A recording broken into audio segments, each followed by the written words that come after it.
લોકસભા ચૂંટણીના મતદાન સમયે યોગ્ય વ્યવસ્થા કરવા માટે રજૂઆત કરવામાં આવી છે.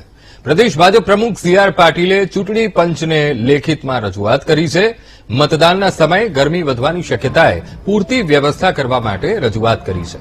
તો મતદાન મથકો પર ઠંડુ પાણી, પંખા, બેસવાની તેમજ શેડની વ્યવસ્થા કરવા માંગ કરી છે.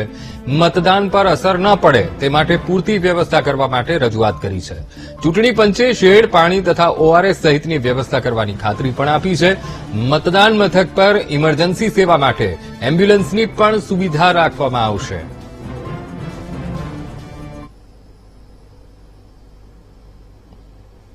મતદાન કરવા જાય એને ત્યાં આગળ મતદાન મથકે છાંયડો મળી રહે, બંને સગવડો બીજી મળી રહે, ઠંડા પાણીની સગવડ મળી રહે, સાથે સાથે બેસવા માટે પણ પંખા સાથેની કોઈ સુવિધા મળી રહે અને કોઈને કદાચ કંઈક તકલીફ થાય કે ડિહાઇડ્રેશનનો કોઈ મુદ્દો ઉભો થાય કે કંઈક થાય તો એના માટે મેડિકલ સારવાર કે ઓઆરએસ જેવી પ્રાથમિક જરૂરિયાતો ત્યાં ઉપલબ્ધ થાય.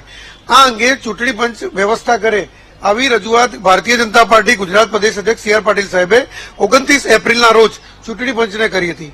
આજે ચૂંટણી પંચે ભારતીય જનતા પાર્ટીને પત્ર ફાળવી અને એવી જાહેરાત કરી છે કે ભારતીય જનતા પાર્ટી પ્રદેશ અધ્યક્ષ સી.આર. પાટીલ સાહેબ દ્વારા જે માંગણીઓ કરવામાં આવી હતી એ માંગણીઓ તમામને મંજૂર કરવામાં આવી છે.